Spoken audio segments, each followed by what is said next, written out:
wabarakatuh. Apa kabar anak-anakku semua? Ya, hari ini kita akan membahas bab 3 tentang substansi genetik. Substansi genetik meliputi DNA dan RNA. Nah, sebelum kita membahas lebih lanjut, kita mesti tahu dulu konsep dasarnya ya, di mana sebenarnya letak dari DNA maupun RNA itu sendiri. Nah, kalau kita lihat manusia itu terdiri atas 8 sistem organ, mulai dari sistem gerak, sistem sirkulasi, sistem pencernaan, sistem respirasi, sistem ekskresi, kemudian ada sistem koordinasi, sistem reproduksi, dan sistem pertahanan tubuh. Nah, masing-masing sistem organ tersebut tersusun atas organ-organ yang saling bekerja sama yang mendukung terciptanya kerja yang sesuai dengan fungsi sistem organ tersebut. Contohnya misalkan sistem pencernaan. Ya, sistem pencernaan itu dimulai dari rongga mulut, kemudian ada kerongkongan atau esofagus, ada organ lambung, ada organ usus halus, organ usus besar, maupun rektum dan anus. Ya, organ-organ tersebut, ya, salah satu contohnya misalnya usus halus terdiri dari jaringan epitel. Nah, jaringan epitel ini ya saling bekerja sama, kemudian membentuklah organ. Ya. Nah, kemudian dari jaringan tadi, ya, jaringan epitel ini tersusun atas sel-sel epitel. Ya, jadi bagian terkecil dari manusia yaitu sel, ya, sel, makanya dia dikatakan sebagai unit terkecil.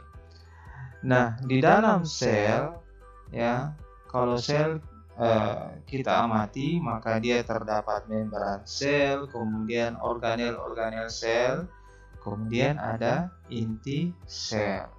Nah, inti sel, ya, di dalam inti sel bisa dilihat di gambar sini. Di inti sel terdapat kromosom. Nah, kromosom ini terbagi atas 2 macam. Ada kromosom autosom atau kromosom tubuh. Ini memuat informasi genetik tentang bagaimana struktur dan fungsi bagian-bagian tubuh kita, ya. Jadi pembentuk mengandung gen-gen pembentuk struktur dan fungsi tubuh. Nah, kemudian ada gonosom. Nah, ini merupakan kromosom yang menentukan jenis kelamin, ya. XX untuk kelamin betina dan XY untuk kelamin jantan. Nah, dari kromosom, kita kembali ke kromosom. Kromosom ini terdiri dari kromatid yang berpasangan. Nah, kalau saya perlihatkan pada gambar, bentuknya seperti ini. Jadi yang tadi kita bahas itu tentang inti sel di sini. Kemudian ini adalah kromosom, ya, kromosom. Nah, kromosom ini terdiri atas satu pasang kromatid.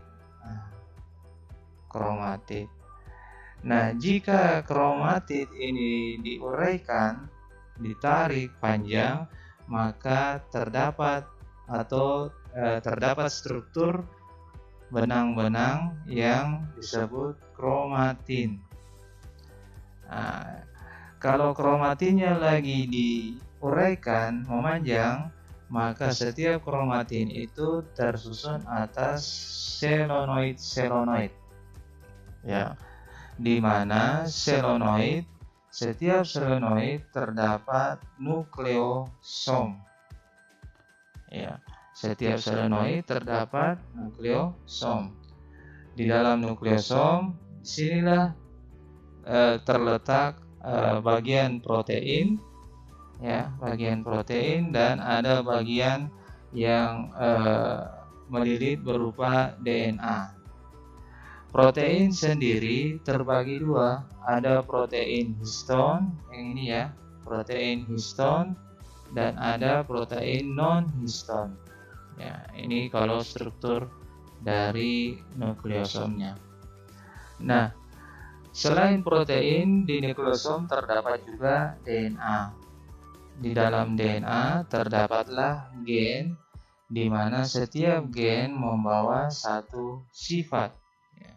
Contohnya sifat, misalnya rambutnya keriting, ya, kulitnya putih atau sawo matang, dan seterusnya. Jadi itu sifat, ya. Nah, jadi bukan sikap, sifat.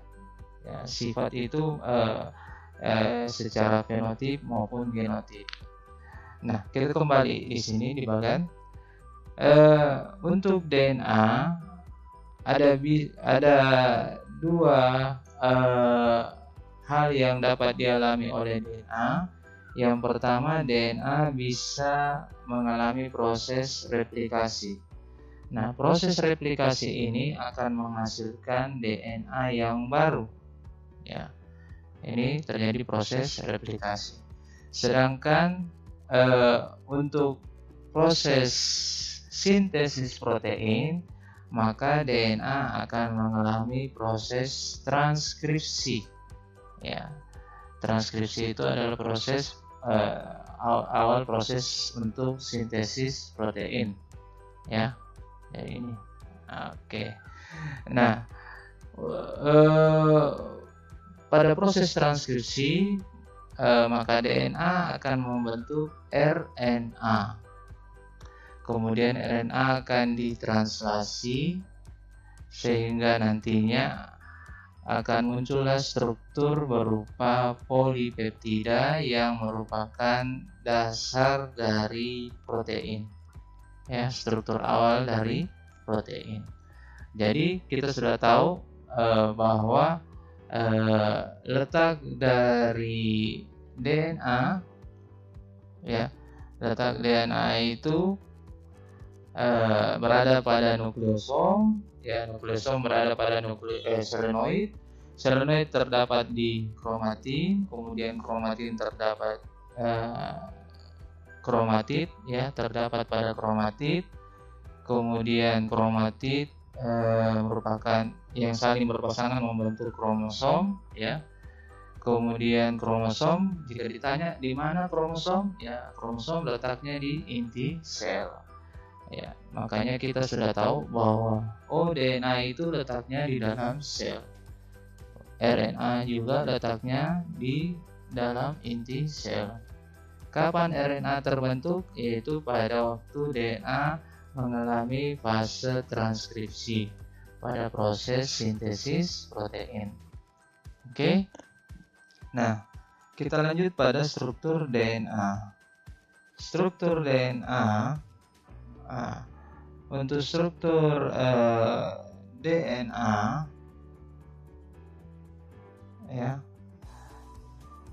DNA atau deoksiribonukleik asid ini terdiri dari dua utas benang polipeptida yang saling berpilih yang disebut dengan istilah double helix, di mana masing-masing atau seutas polinukleotida itu tersusun dari rangkaian nukleotida.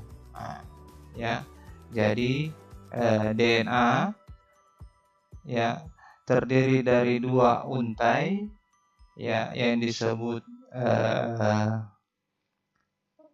benang polipeptida, di mana kedua benang ini saling terpilih sehingga membentuk struktur yang namanya double helix. Oke. Nah, setiap benang polinukleotida ini terdiri dari nukleotida.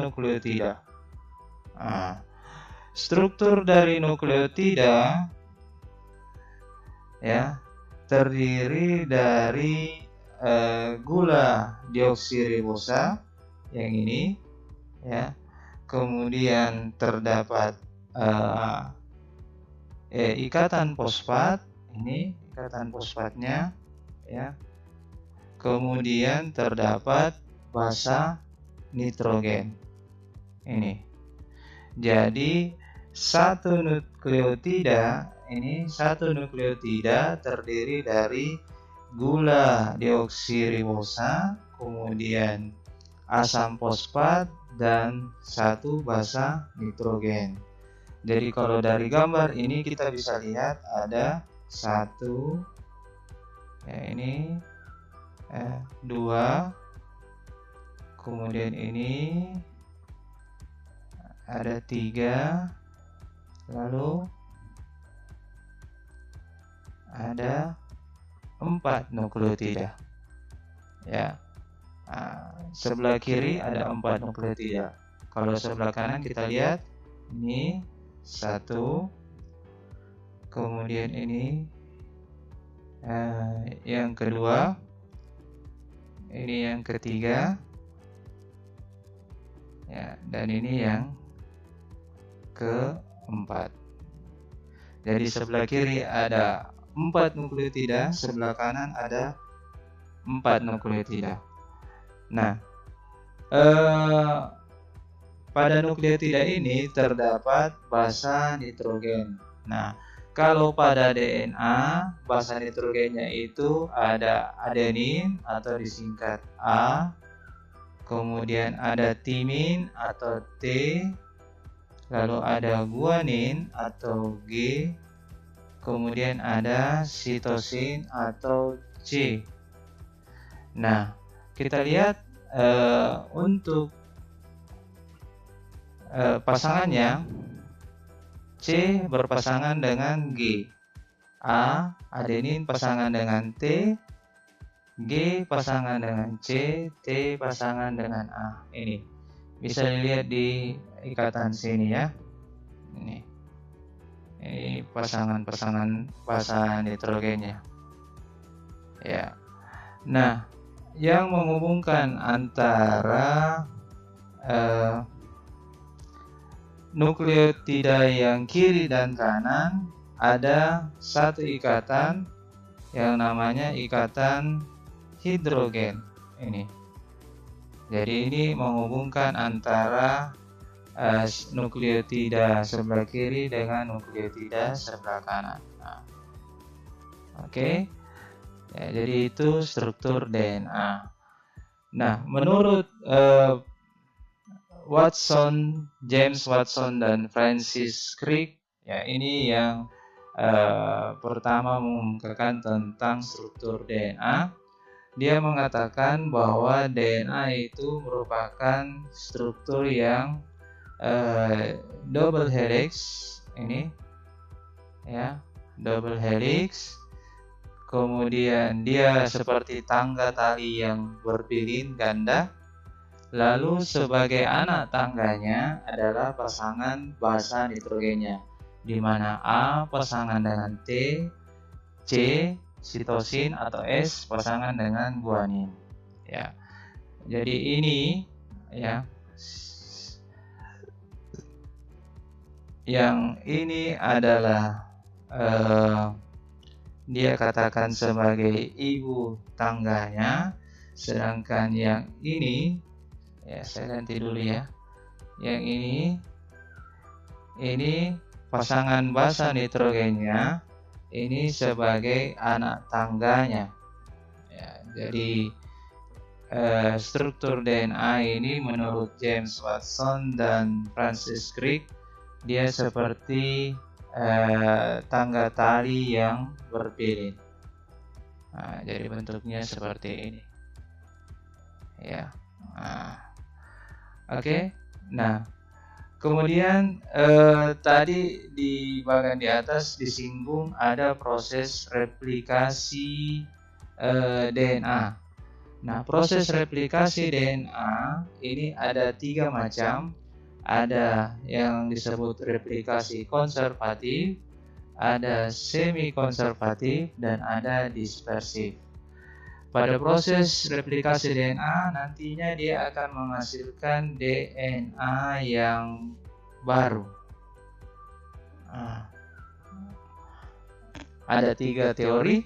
Kalau teori konservatif, dia mengatakan bahwa dari replikasi DNA, ya, setiap DNA akan menghasilkan anakan unta yang baru ini, yang berbeda dengan induknya. Sedangkan